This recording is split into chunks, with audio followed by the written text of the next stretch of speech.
Bienvenue en ce mardi 12 mai 2020 et nous sommes heureux de vous accueillir pour cette méditation numéro 53 que nous allons faire comme d'habitude dans le psaume, lire dans le psaume des temps modernes de notre ami pasteur Jean-François Denis. Et nous allons voir ensemble ce que la parole nous révèle ce soir, nous réserve ce soir et veut nous révéler par l'intermédiaire de notre bien-aimé Saint-Esprit, afin que, là encore, comme tous les soirs, depuis 52 et 53e jour aujourd'hui, eh bien, afin que nous soyons toujours plus proches de la parole et que cette dernière nous nourrisse. Parce que nous avons besoin de nous nourrir.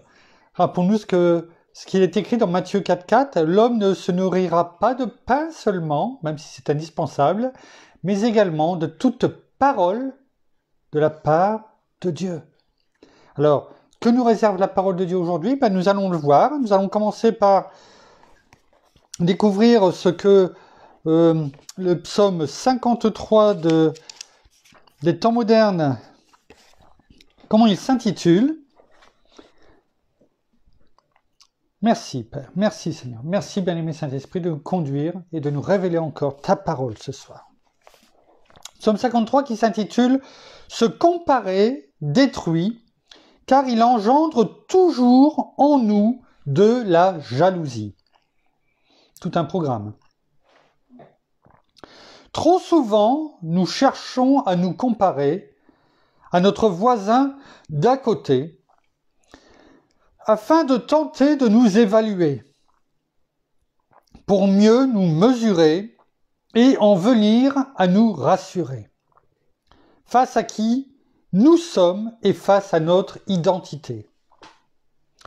Ce sentiment de comparaison n'est nul autre que le fruit d'une soustraction causée par un manque de vision en rapport avec notre identification, souvent causée par l'héritage que nous avons reçu à l'école, au travail et à la maison. Cela affecte donc notre être, notre personnalité et notre distinction à travers notre personnification, troublant ainsi nos convictions afin de plaire, de faire et de suivre la population, sans contribuer par qui nous sommes à léguer une certaine diversification dans notre civilisation. Le fait de ne pas comprendre sur Terre notre mission nous amène à constamment tourner en rond, à perdre le cap sur notre direction et à venir à jouer à ce jeu de transposition. Ce faisant, tu en viens alors à oublier ce pourquoi tu as été enfanté, car le mandat qui t'a été confié a été taillé pour toi sur mesure, et personne d'autre que toi ne peut arriver à l'achever. C'est seulement en arrivant à découvrir quels sont pour toi les plans qu'il, c'est-à-dire Dieu, a préparés, que tu parviendras à vivre libéré de toute ton insécurité. C'est-à-dire loin de cette envie, de cette jalousie et de cet esprit de compétitivité avec autrui. Alors, plutôt que de perdre son temps à analyser tous ces gens qui pourraient être meilleurs que toi, change ton attitude et réalise que tu es unique et qu'aucune autre personne que toi n'a été conçue pour porter ta croix et marcher ta voie. Ce qui veut dire que tout ce que tu es et tout ce que tu as, un être rempli de potentiel. Et ce vers quoi tu te dirigeras, ce que tu toucheras ou accompliras, laissera cette marque qui se transposera dans cette portée éternelle. Alors, aujourd'hui, commence à croire en lui, comme lui, Dieu, croit en toi. Merci Père, merci Seigneur, merci bien-aimé Saint-Esprit. Révèle-nous encore ce soir tout de suite. Regardez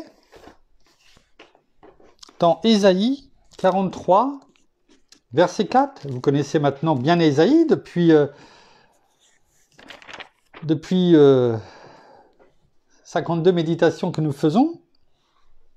Donc Ésaïe, chapitre 43, verset 4, il est écrit « Du fait que tu as du prix à mes yeux, du fait que tu es honoré et que je t'aime, je donne des hommes à ta place et des peuples pour ta vie. »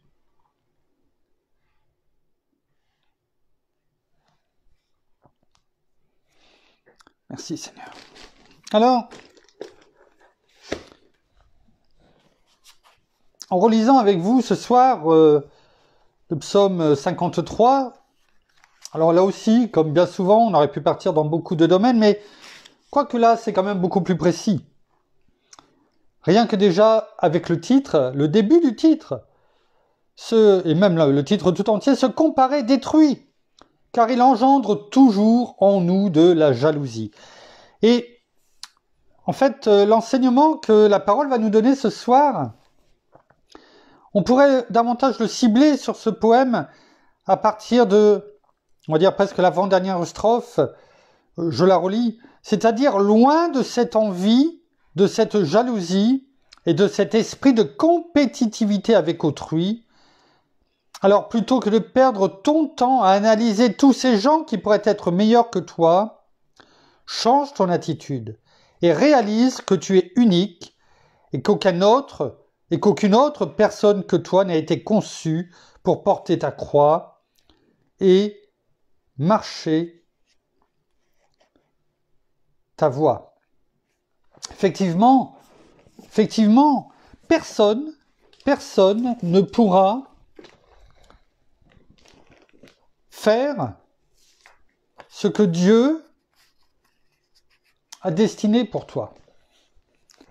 Nous avons déjà pu lire que lorsqu'il nous a créés dans le corps de notre mère, lorsqu'il nous a tissés, il avait déjà mis et écrit dans le livre de vie tout ce qui avait été prévu pour nous. Notre destinée est déjà prévue. À nous d'y entrer. À nous d'y entrer. Et personne, notre voisin, ne pourra pas faire, quel que soit l'endroit au monde, personne ne pourra faire ce qui a été destiné pour nous. Prédestiné presque même pour nous. Écrit. Est-ce qu'on le fera? Je ne sais pas. C'est là où on a notre libre arbitre qui nous est laissé par Dieu. Mais toujours est-il qu'il y a une certitude, c'est que personne ne pourra faire ce que Dieu a prévu pour nous. Personne ne le fera à notre place. Ça, c'est une certitude.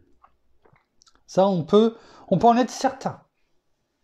Alors, au travers de la parole, nous allons voir un petit peu ce que la parole nous dit à ce sujet. Nous sommes tous uniques. Nous sommes tous uniques. Et c'est vrai que vous m'avez déjà entendu le dire quelques fois.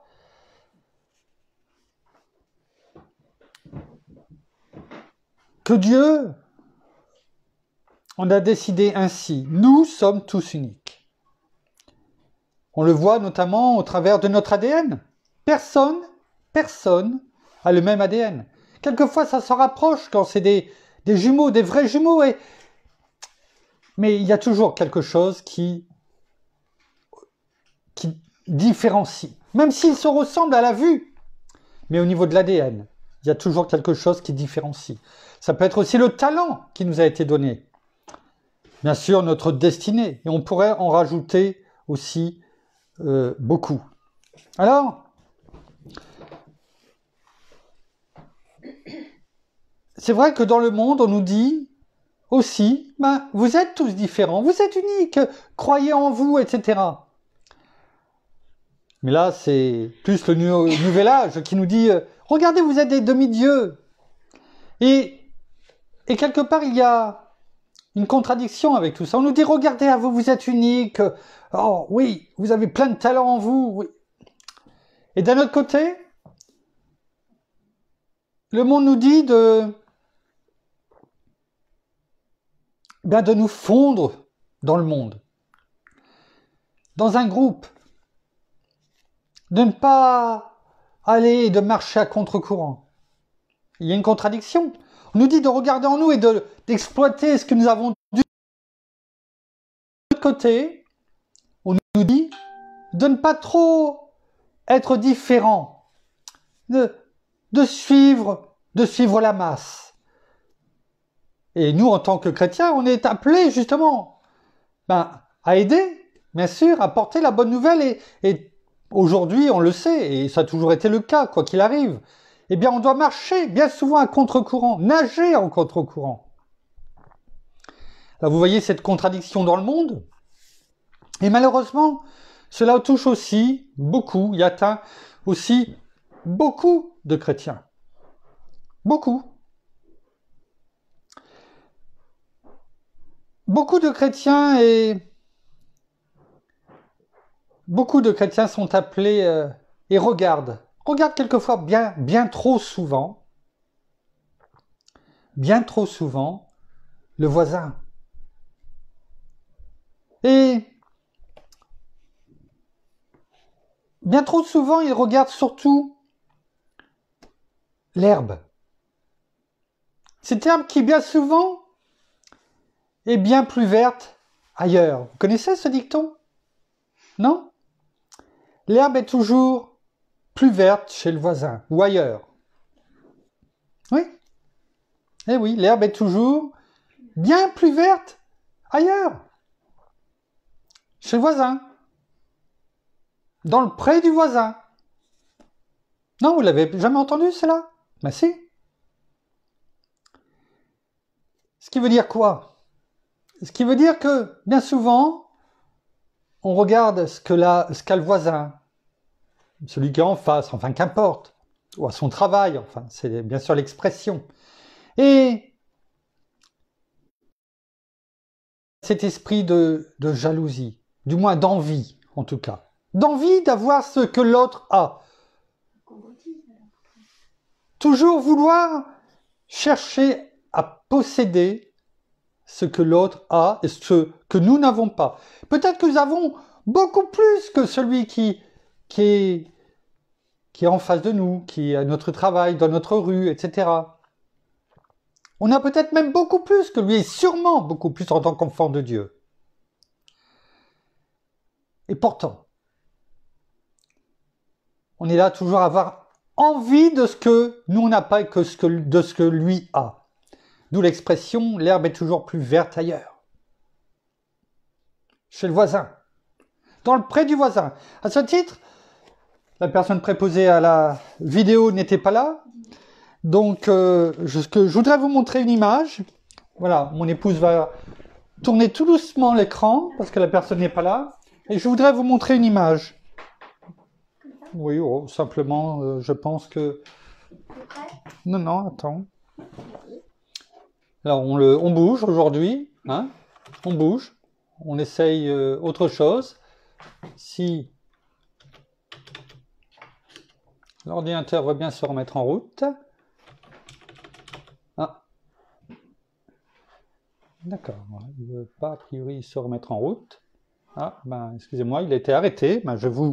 On va faire du live, hein, on est en direct. Hein. Donc, je voudrais vous montrer, oui, effectivement, une image. Pour voilà, pour imager, je dirais, voilà.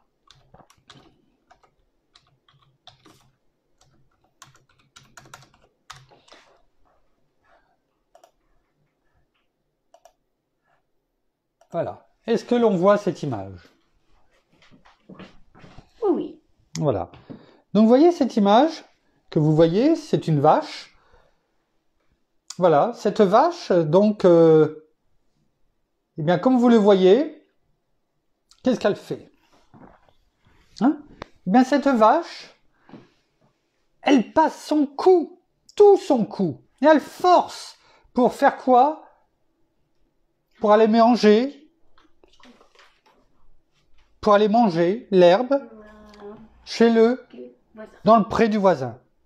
Vous avez vu? Et là, qu'est-ce qui se passe? Eh bien, elle se force, et comme c'est du fil barbelé, eh bien, elle se fait mal. Elle se fait mal. Hein? Comprenez? Elle se fait mal. Et finalement, alors oui, elle mange. Elle mange dans le pré du voisin, alors que finalement, eh bien, cette herbe qu'elle va, au péril quelquefois de se blesser encore plus gravement, parce que là, on a pu le voir au travers de cette image, elle pouvait même s'entailler la gorge, se faire beaucoup mal, voire même en mourir, alors qu'elle avait la même herbe, et qu'elle pouvait brouter la même herbe chez elle, dans son pré. Et bien souvent, c'est la même chose chez nous. L'homme est pareil. Il trouve l'herbe plus verte ailleurs, alors qu'il a tout ce qu'il faut chez lui. Alors, il y a Jacques Salomé, qui est un psychosociologue. Je vais... Pardon? Non, Jacques Salomé, un psychosociologue qui et j'aime bien sa façon de ce même, je dirais, dicton. Je vais vous lire ce qu'il met. L'herbe est toujours plus verte chez les autres. 3 petits points, jusqu'à ce que on découvre que c'est du gazon artificiel. Alors oui, attention à ces pensées trompeuses. Oui, effectivement, on peut penser que l'herbe est plus verte ailleurs. Et puis finalement, quand on s'approche réellement et qu'on regarde un peu plus, on s'aperçoit, quand on touche, on s'aperçoit qu'elle n'est pas plus verte. C'est simplement un mirage, comme on pourrait dire. C'est du gazon artificiel. Alors oui, certes, forcément, il est plus vert. Mais c'est du faux. C'est du faux gazon. Alors non. Non, l'herbe n'est pas plus verte ailleurs. Je peux vous l'assurer. Elle n'est pas plus verte ailleurs. Elle est simplement verte là où on l'arrose. Et tant qu'on ne l'arrose pas, l'herbe n'est pas verte. Elle grille. Elle passe. Et la parole fait la même chose avec nous. Si on ne s'arrose pas, on ne laisse pas la rivière de Dieu couler sur nous, comme une douce cascade, apaisante et rafraîchissante, si on ne se nourrit pas, comme il est dit dans Matthieu 4,4, de la parole de Dieu, alors oui, comme l'herbe, on a moins de couleur. On périt, on grille, parce qu'on ne se nourrit pas, parce qu'on ne s'arrose pas. Et effectivement, comme l'herbe, qui est peut-être plus verte ailleurs, mais il suffit d'arroser l'herbe et elle sera verte. Il suffit de nous nourrir de la parole de Dieu et de se laisser arroser par elle. Et la parole de Dieu nous permet d'avoir toujours cette eau rafraîchissante, à tel point qu'on n'aura plus besoin de cette eau comme notre Seigneur Jésus le disait à la Samaritaine. Si tu bois de cette eau, tu n'auras plus jamais soif. Si tu t'arroses de la parole de Dieu au quotidien, tu n'auras même plus besoin d'arroser. Parce que ton herbe sera toujours verte et tu n'auras pas besoin, comme cette vache, de te faire mal pour aller chercher quelque chose ailleurs que tu as en toi et que je te donne. Vous comprenez? Alors, effectivement, nous allons voir maintenant, au travers de la parole, que cette recherche de verdure ailleurs, c'est un esprit d'envie, c'est un esprit de compétition et qui se transforme en un esprit de jalousie. Ce que nous avons lu, notamment tout à l'heure dans le psaume 53 du livre des temps modernes. Et la parole nous en parle. Nous en parle. Alors, prenons tout de suite ce que nous dit la parole, notamment dans Genèse. Dans Genèse,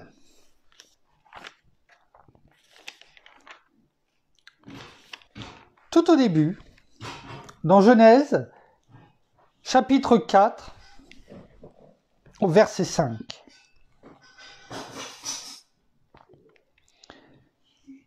Genèse 4, au verset 5. Il est écrit: mais il ne porta pas un regard favorable sur Caïn, ni sur son offrande. Caïn fut très irrité et son visage fut abattu. Je vous invite à aller lire le chapitre 4 de la Genèse et de méditer ce que nous allons parler là, un petit peu, non pas en détail, mais quand même c'est important. On parle de Caïn et Abel, les premiers enfants d'Adam et Ève. Et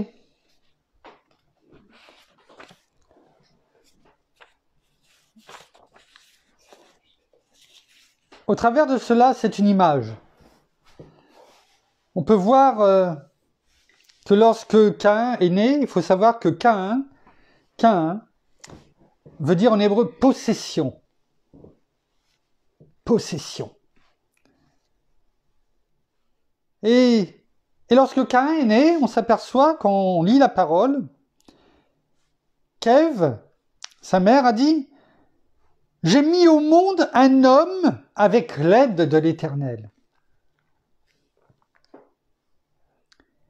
Et quand Abel est né, donc on va lire ce que Ève a dit à la naissance d'Abel. Et quand on regarde bien, on s'aperçoit qu'il n'y a rien. Il n'y a rien. Elle n'a rien dit. Et quand on regarde encore d'un peu plus près, Abel, en hébreu, ça veut dire souffle. Dans le sens buée. Quelque chose qui est éphémère. Vanité. Comme le dit Ecclésiaste au chapitre 1 et au verset 2, si je ne me trompe pas, c'est dans Ecclésiaste 1, je n'ai pas la référence, mais si je ne me trompe pas, c'est dans Ecclésiaste 1 au verset 2, où, c'est bien ça, oui, où il est dit vanité des vanités, tout est vanité. Et Abel, c'est ça. Sa traduction de son nom, c'est vanité.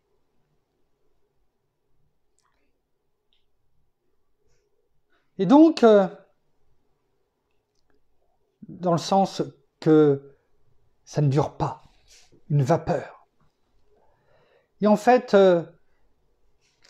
c'est sûrement ce qui est arrivé à Ève. Possédée, avec Caïn. Comme quand on va chercher l'herbe ailleurs, parce qu'elle est plus verte. Ce qui est un mirage. Et elle est devenue vaniteuse avec Abel, à tel point qu'elle n'a même rien dit. Pour elle, c'était, voilà, normal. Elle n'a même pas remercié Dieu. comme elle l'a fait avec Caïn. Et on s'aperçoit au travers de cela que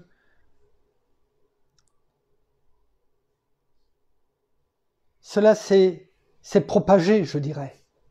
Avec Caïn, dans le verset que nous avons lu, pourquoi l'Éternel a dit, Abel a dit, Caïn a dit, mais il ne porta pas un regard favorable sur Caïn, ni sur son offrande. L'Éternel a préféré l'offrande d'Abel. Les animaux. Les offrandes qu'il faisait avec son cœur. Alors que Caïn, lui, possession. Cette envie d'avoir toujours plus dans ce qu'il faisait. Il ne voulait même pas donner. À tel point qu'il apportait, on va dire, peut-être ce qui lui restait, pas les meilleures choses de ce qu'il ressortait de son travail. Parce qu'il voulait posséder, l'envie d'avoir plus, toujours mieux. Mais Dieu a vu au cœur d'Abel, ce cœur qui voulait vraiment apporter les prémices de son bétail. Oui, parce que au travers de ces deux enfants, déjà, Dieu nous montre que nous sommes uniques. Qu'un agriculteur, Abel, berger. Tiens, berger. Berger. Un homme qui avait un cœur, qui apportait déjà les prémices, et qui a dû supporter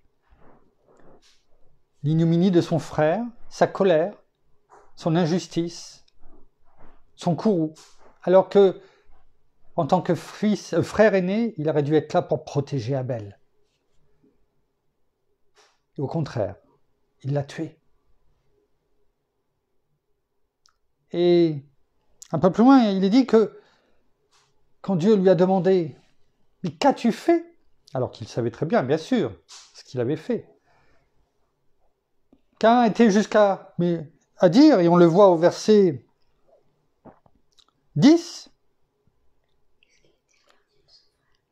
le verset 9, l'Éternel dit à Caïn, « Où est ton frère, Abel ?» Il répondit, « Je ne sais pas, suis-je le gardien de mon frère, moi ?» Alors qu'il savait très bien que Dieu voyait toutes choses, que l'Éternel voyait toutes choses. Il l'a vu. Il lui a menti. Non seulement il a été meurtrier, il a été menteur. Alors Dieu dit, verset 10, « Qu'as-tu fait ? La voix du sang de ton frère crie du sol jusqu'à moi. »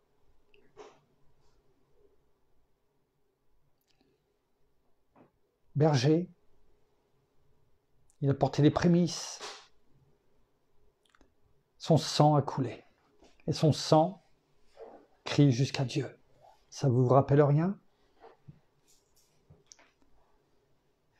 Cette injustice, notre Seigneur est venu, il a fait le bien. Il est notre bon berger aujourd'hui. Il l'était quand il est venu. Et son sang a coulé. Pour nous. Et son sang parle encore aujourd'hui.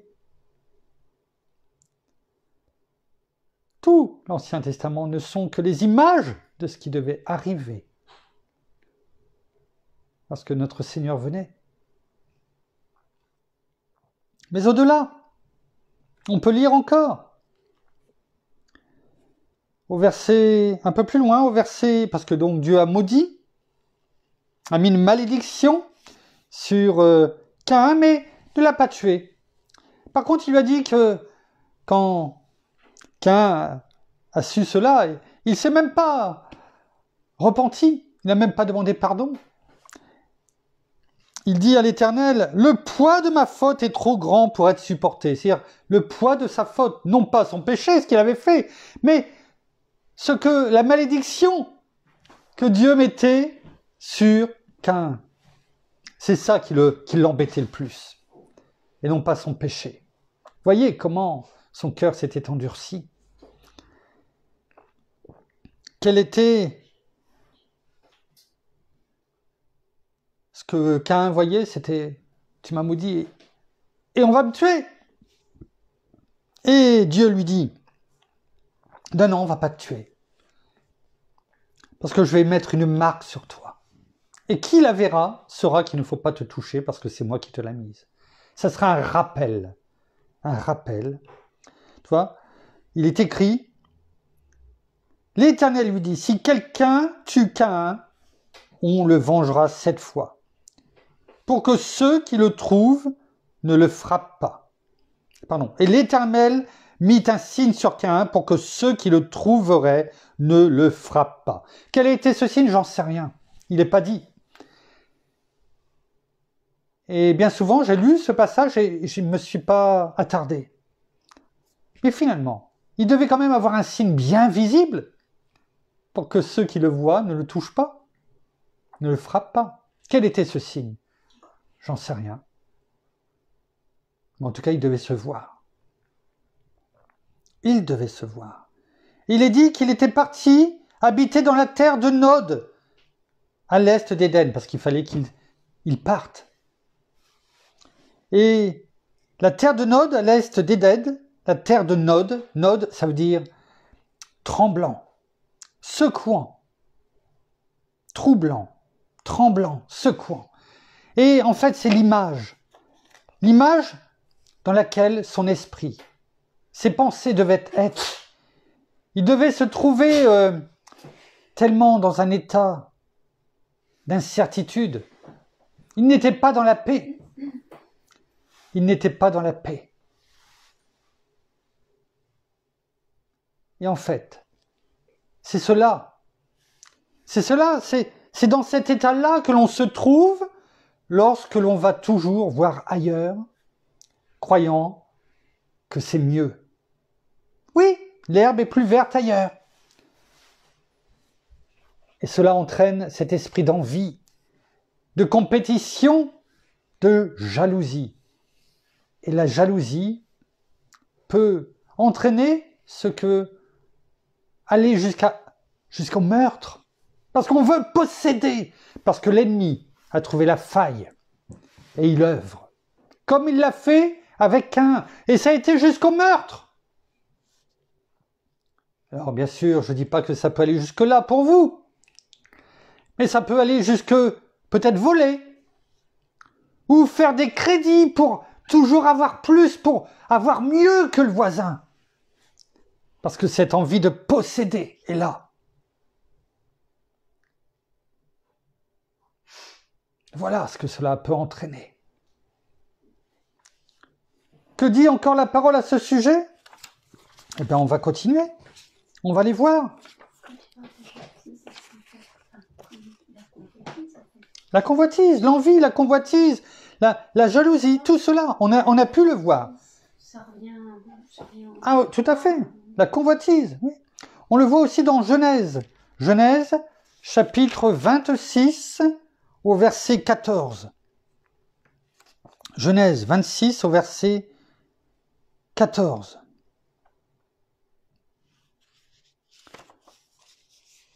C'est Abimélec, lorsque Isaac creusait des puits, et il trouvait toujours de l'eau. Et Abimélec, et puis toute sa garde, le roi Abimélec et toute sa garde, eh bien, ses soldats, ses hommes, eh bien, chassaient à chaque fois Isaac et disaient, non, c'est à nous, c'est sur notre terre, c'est à nous.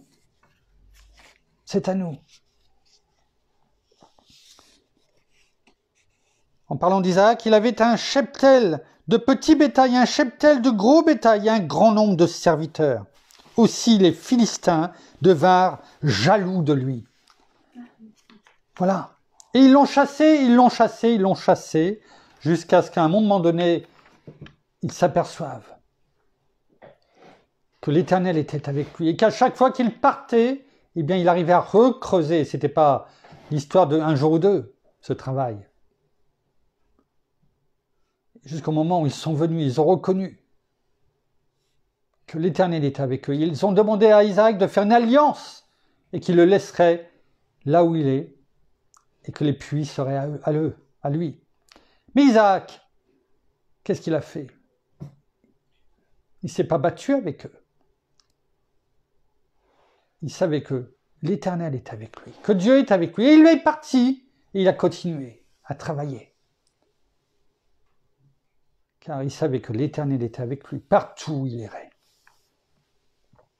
Mais vous voyez les Philistins, cette jalousie, cette possession qu'ils voulaient, cet esprit de Caïn, et oui, qui poursuit les hommes, qui en veulent toujours plus. Cet esprit de Caïn. Dans Genèse 37, verset 11, là on parle de Joseph. Joseph qui a vu ce songe où il voyait que ses frères et ses parents se mettaient à genoux devant lui. Et ses frères n'ont pas aimé. Il est écrit au chapitre 37, verset 11. Ses frères éprouvèrent. Excusez-nous, sûrement de la publicité. Oui, tu le prends et tu vas ailleurs, s'il te plaît. Ses frères éprouvèrent de la jalousie à son égard, mais son père garda le souvenir de cet incident. Ses frères éprouvèrent de la jalousie à son égard. Je vous laisse aller lire le chapitre 37 de la Genèse au sujet de Joseph et vous verrez que ensuite, eh bien, ses frères avaient fait un conciliabule pour finalement le tuer.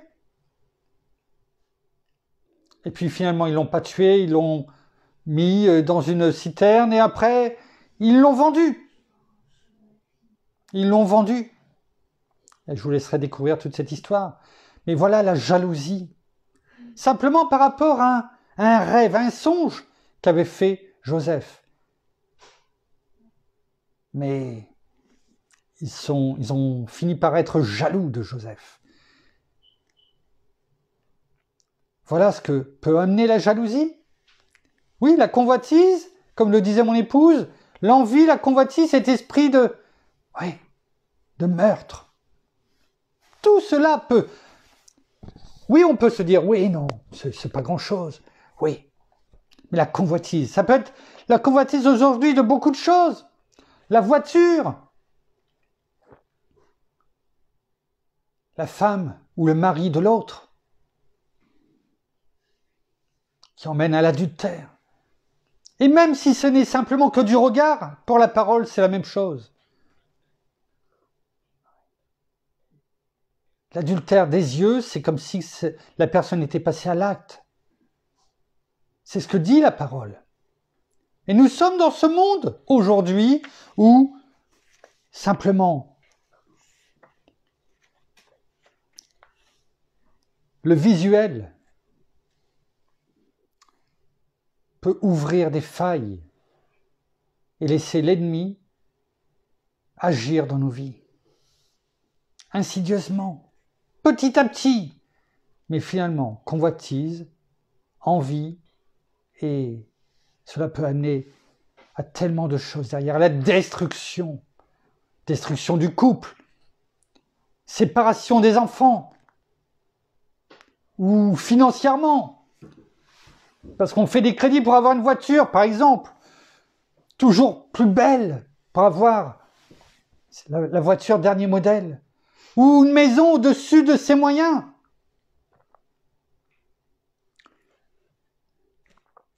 Dernière télévision. Toujours le dernier modèle. C'est des exemples, bien entendu. Mais c'est ça, ces idoles d'aujourd'hui, qui emmènent à cet esprit de Caïn, de possession. Toujours avoir plus. Une voiture et puis une deuxième. Et pourquoi pas une troisième?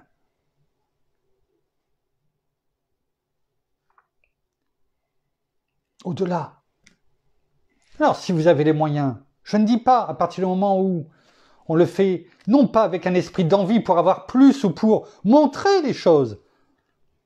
Vous comprenez? C'est toujours avec la façon dont on le fait. Si on a, parce que Dieu a béni, pas de problème, vous pouvez avoir, à partir du moment où on ne le fait pas avec envie d'avoir plus, de montrer, et qu'on n'oublie pas de mettre en avant le royaume et la justice de Dieu avant toute chose. Alors oui, pas de problème. Mais si c'est l'inverse, la faillite vous guette. Ce n'est pas un hasard si il y a toujours plus de dossiers de surendettement. Toujours plus. Des personnes, des entreprises en faillite, toujours plus. Des couples qui se déchirent. Pourquoi il y a tant de divorces? C'est à cause de tout ce qu'on vient de dire. L'esprit de possession dans tous les exemples que nous avons donnés. Et finalement, cet esprit de Caïn amène à la destruction, à la mort. Mort spirituelle, mort physique, destruction, comme avec Abel et Caïn. Vous comprenez mieux toutes ces choses-là aujourd'hui. Dans Nombres, le livre des Nombres, chapitre 16, verset 3. Et là, on parle de la révolte de Corée. C'est notamment avec Dathan et Abiram. C'est des Lévites qui étaient déjà là, qui avaient été choisis pour faire devant le tabernacle, devant le temple, on ne va pas revenir dessus, vous le savez, on l'a vu, on l'a médité. Donc ils avaient un rôle en tant que Lévites, ils avaient été mis à part dans les tribus. Et à l'image de Lucifer, près de Dieu, bien, ils ont voulu plus. Cet esprit de Caïn. Posséder plus. Et ils se sont rebellés avec les 250 princes, entre guillemets, qui étaient là. Ils se sont rebellés contre Aaron et Moïse, qui eux étaient les sacrificateurs, qui pouvaient aller seuls, une fois par an ou selon la volonté de Dieu, pour Moïse, rentrer dans le lieu très saint. Eux, ils voulaient leur part, ils voulaient prendre la place d'Aaron et de Moïse. Esprit d'envie, de convoitise, esprit de Caïn. Il est dit dans Nombre 16, au verset 3, ils s'assemblèrent contre Moïse et contre Aaron et leur dirent, c'en est assez, car toute la communauté, tous sont saints, et l'Éternel est au milieu d'eux. Pourquoi vous élevez-vous au-dessus de l'assemblée de l'Éternel? On est tous le peuple de Dieu. Alors pourquoi vous y avez le droit et pourquoi pas nous? Parce que Dieu l'avait décidé ainsi. On est tous uniques, chacun sert à quelque chose. On a pu le voir avec les différents dons.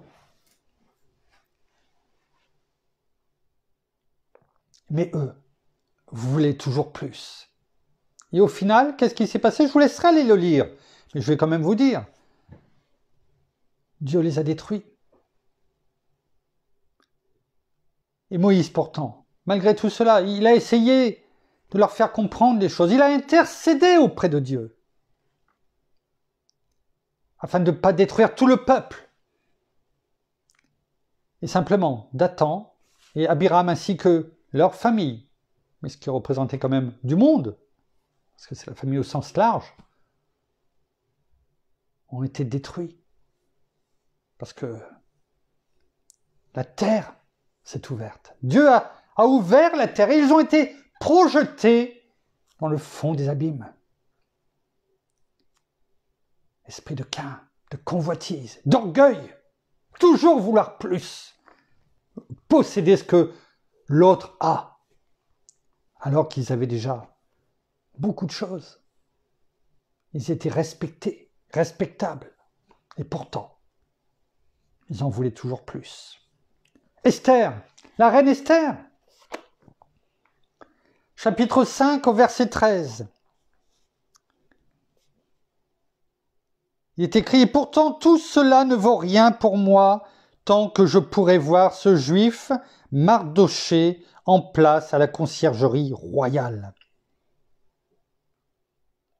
Qui est-ce qui dit ça? C'est Aman. Aman. L'image d'un antichrist. L'image, quand vous lirez, si vous lisez le livre d'Esther, qui n'est pas grand, hein, il y a 9 chapitres, si je ne me trompe pas, 10. Le 10e est tout petit. 10 chapitres. Lisez le livre d'Esther. Lisez-le. Esther s'était rendu compte qu'Aman en voulait à Mardochée. Esther avait prévu pour le lendemain un repas pour le roi et pour Aman. Et pourtant le roi lui disait « Demande-moi ce que tu veux » parce que Dieu lui avait mis dans le cœur du roi que la reine Esther, parmi toutes les reines, parmi tout son harem, eh bien c'était elle qui devait être la première dame, entre guillemets, la reine Esther. Et le roi lui avait dit « Demande-moi ce que tu veux, même jusqu'à la moitié de mon royaume. »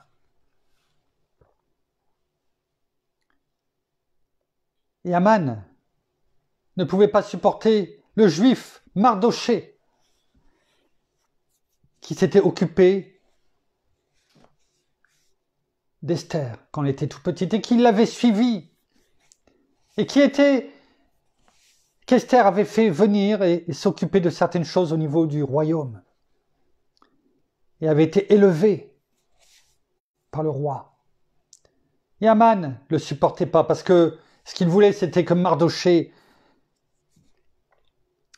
s'agenouille presque devant lui.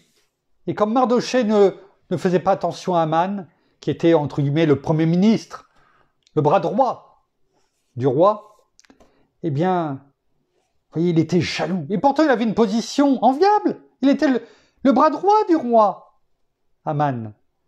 Il voulait plus. Il était jaloux de Mardochée.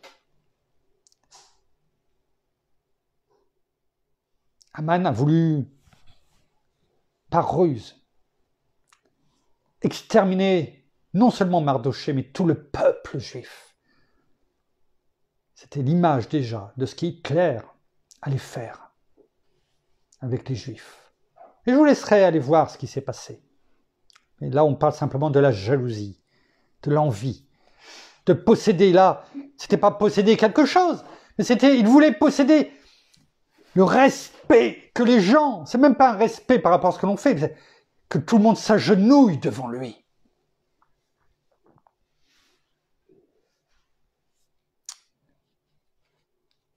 Ouais.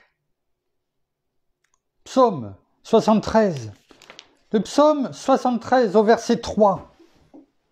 La parole dit, il est écrit, et on peut même prendre le verset 2. Quant à moi, pour un peu, mes pieds allaient fléchir. Il s'en est fallu d'un rien que mes pas ne glissent, car je jalousais les insensés en voyant la prospérité des méchants. Le psalmiste dit là que, en voyant l'herbe qui était plus verte ailleurs, les possessions, oui, des riches, quelquefois, mais qui sont insensés, et on sait le salaire de ces personnes, c'est la mort. Ce n'est pas parce qu'ils ont des possessions qu'ils ont tout. Peut-être sur terre, ils ont certaines choses, mais on sait qu'ils vont être jugés, et leur jugement, c'est la mort. Et là, le psalmiste dit, j'ai failli fléchir mes pieds. Il s'en est fallu d'un rien que mes pas ne glissent, car je jalousais les insensés. Oui, quelquefois, on peut regarder des gens qu'on sait parfaitement que ils sont méchants, ils volent, ils trichent, ils ont des possessions par des biens mal acquis. Non pas mal achis, mais mal acquis. Et quelquefois, l'ennemi est là et il tend, et il nous tente à vouloir les jalouser. Et là, le psalmiste dit, attention, mes pieds allaient fléchir. Il s'en est fallu de peu, d'un rien, que mes pas ne glissent. C'est un avertissement. Attention, attention, ramenons toujours nos yeux vers l'essentiel. Car notre Père a tellement de provisions pour nous. Cherchez premièrement le royaume et la justice de Dieu, et tout le reste vous sera donné par-dessus. N'enviez pas. N'enviez pas. Cherchez toujours la bonne direction. Comme on a pu le méditer ces derniers temps. Cette direction qui, hier je crois, ne regardez pas ni à droite ni à gauche, restez sur le droit chemin. Ne regardez pas en arrière.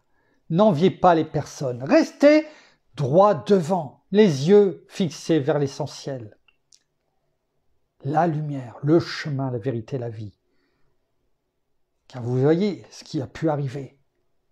L'esprit de Caïn n'était pas loin. Daniel, le livre de Daniel. Daniel, chapitre 6, verset 5. Il est écrit, c'est quand Daniel a été par les personnes qui l'ont épié parce que il priait à notre Dieu qui était le roi.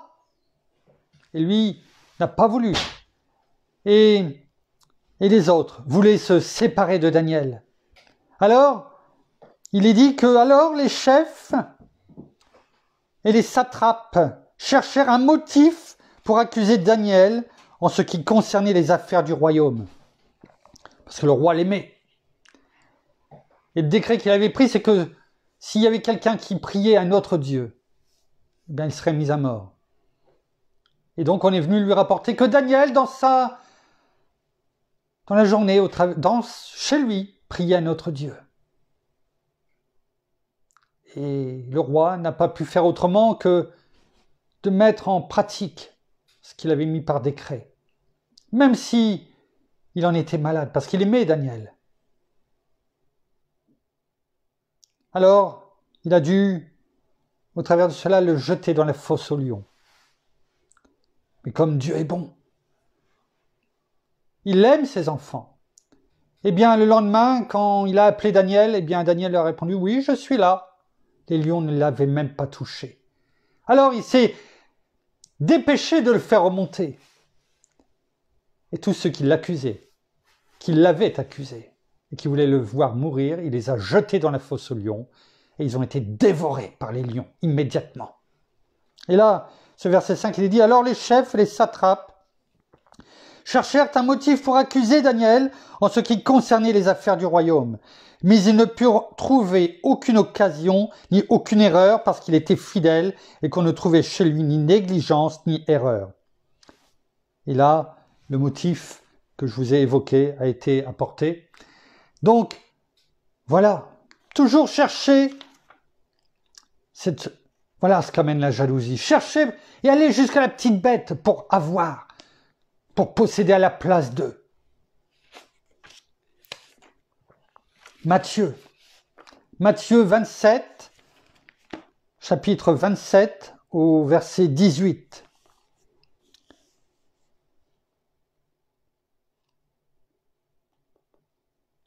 Et là, on parle du peuple, bien sûr, mais notamment du Sanhédrin, de ces, comment dirais-je,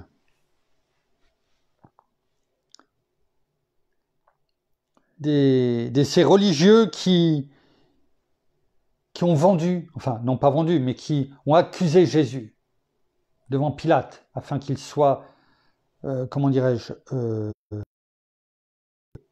il est dit, au verset 18, « Car il savait que c'était par jalousie. » Et là, on parle de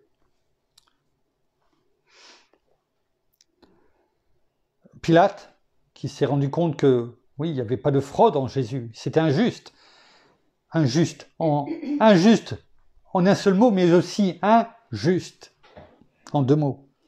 Et au verset 18, il est écrit « Car ils savaient que c'était par jalousie qu'ils avaient livré Jésus. » Voilà ce qu'amène l'esprit de Caïn, cet esprit d'envie, cet esprit de jalousie.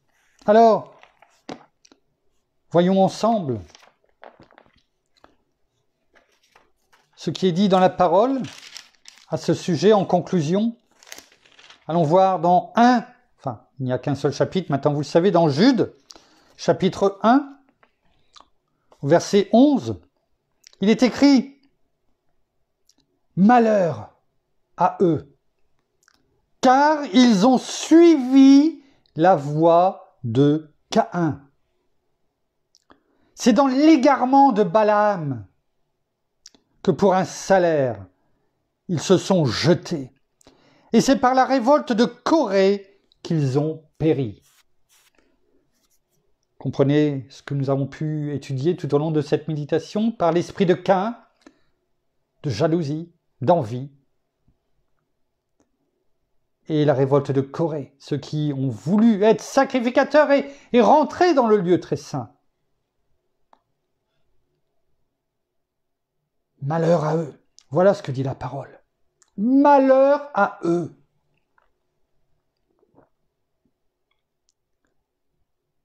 Dans 1 Jean 3, 1 Jean, chapitre 3, verset 15. Celui qui confesse, 1 Jean 3, verset 15.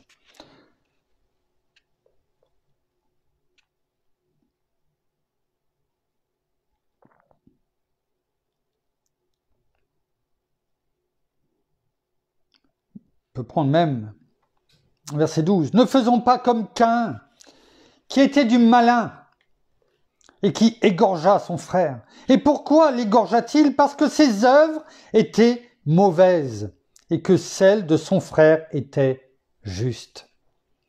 Ne vous étonnez pas, frères, si le monde a de la haine pour vous. Oui, le monde a de la haine pour nous parce que ils n'ont pas encore connu Christ. Ils n'ont pas encore la lumière. Prions pour eux. Mais écartons-nous d'eux dans le sens, ne cherchons pas à les envier. Car nous avons le plus beau trésor en nous. Christ, qui est mort pour nous. Son sang qui fait expiation sur nous. Toutes ces promesses de Dieu pour nous. Et qui sont là, c'est notre trésor. Il suffit d'aller les chercher. Elles sont là pour nous. Prenons-les. N'envions pas le reste. Il n'y a rien à envier. Rien. Rien de bon. On a pu le voir. Malheur. Dans 1 Jean, chapitre suivant, 4, versets 20 et 21. Si quelqu'un dit « J'aime Dieu » et qu'il haïsse son frère, c'est un menteur. Car celui qui n'aime pas son frère qu'il voit ne peut aimer Dieu qu'il ne voit pas. Et nous avons de lui ce commandement que celui qui aime Dieu aime aussi son frère. Aimons notre frère. Ne l'envions pas comme Caïn avec Abel, au point d'arriver à ce qui s'est passé. Aimons-le. La parole est claire encore une fois. Et terminons par ce que dit Apocalypse. Apocalypse 22, à force vous allez le connaître par cœur, au verset 15. Dehors les chiens, les magiciens, les débauchés, les meurtriers, les idolâtres, et quiconque aime et pratique le mensonge. Voilà à quoi nous amène l'envie, la convoitise, cet esprit de Caïn, de possession, alors que nous avons tout. Nous sommes uniques. Nous sommes remplis de richesses et nous avons cette destinée qui est devant nous. Alors, ne cherchons pas à ressembler aux autres. Nous sommes uniques. Cherchons plutôt, au lieu de regarder les autres, cherchons quelle est notre destinée que Dieu a mis en nous dès notre création, notre naissance, afin non pas d'envier les autres, mais de louer, de remercier et de rendre gloire à notre Créateur, à notre Père, dans le nom de Jésus. Merci. Terminons par la prière. Merci. Merci Seigneur. Merci, bien-aimé Saint-Esprit. Oh, Seigneur, merci encore pour cette méditation. Merci parce que tu ouvres nos yeux. Merci parce que tu nous montres la vérité. Tu nous montres ce que tu veux pour nous et ce que tu as pour nous en réserve. Alors oui, tu nous le dis, Père, nous sommes uniques. Nous sommes uniques à tes yeux. Nous sommes chacun si différents. Et c'est pourquoi nous sommes uniques. Tu nous aimes tous de la même manière, parce que nous sommes tes enfants. Alors, conduis-nous toujours dans ce chemin que tu as tracé pour nous, ce que tu veux nous montrer, et qu'il n'y ait aucune convoitise dans notre vie, aucune jalousie, comme tu l'as laissé aussi comme commandement, Père, à notre Seigneur Jésus, qui est de nous aimer les uns les autres. Oui. Alors aimons-nous les uns les autres, mettons-nous tous ensemble pour former ton Église, celle que tu vas venir chercher, sans aucune autre distinction. Alors soyons tous réunis d'un même cœur. Oui, Seigneur, merci pour tout ce que tu nous montres, parce que même dans les moments difficiles, et comme nous l'avons entendu, comment pouvons-nous t'aimer, Père, si nous n'aimons pas notre frère, notre sœur, notre ami, nos parents, ceux qui nous sont proches? Comment pouvons-nous t'aimer? Alors apprenons déjà à nous aimer les uns les autres et à savoir nous respecter, à savoir nous encourager les uns les autres, à savoir prier les uns et les autres, et à nous aider les uns et les autres, à nous réconforter. Et quand un frère, quand une sœur, est dans la peine, pleurons avec lui. Quand nous sommes dans la joie, rions, chantons, louons avec lui, mais sans aucune hypocrisie, sans aucune jalousie, et que nous ayons vraiment cet esprit, non pas cet esprit, mais que nous voulons vraiment te ressembler, Seigneur Jésus, avoir cette perfection, avoir cet amour, cette patience les uns envers les autres, avoir aussi cette bienveillance et cette fidélité. Et cherchons plutôt à avoir ton caractère, Seigneur Jésus. Pas le caractère que nous pouvons avoir dans le monde avec toutes ces hypocrisies, toutes ces convoitises, toutes ces jalousies, mais cherchons à te ressembler, à toi, Seigneur Jésus. Alors merci toujours de nous conduire, merci de ne pas nous laisser dans cette chose du monde, de nous laisser, mais tu es là et tu nous accompagnes chaque jour dans notre vie. Ne pas nous mesurer à l'un ou à l'autre, à ce que fait l'un ou ce que fait l'autre, parce que nous sommes uniques, nous avons notre propre identité. Alors merci pour tout cela, Père. Merci pour tout, Seigneur Jésus. Merci pour tout, bien-aimé Saint-Esprit. Conduis-nous toujours dans la vérité et dans le chemin que tu nous montres, dans le chemin que tu nous as choisi, nous, tes enfants. Dans le nom de Jésus. Amen. Voilà, ainsi s'achève la méditation de ce soir. Nous vous aimons, nous vous bénissons abondamment de toutes les bénédictions spirituelles dans les lieux célestes en Christ. Nous vous souhaitons une très bonne soirée et nous vous donnons rendez-vous demain au même endroit et à la même heure. Nous serons présents en tout cas. Bonne soirée, bonne nuit, à demain. Au revoir.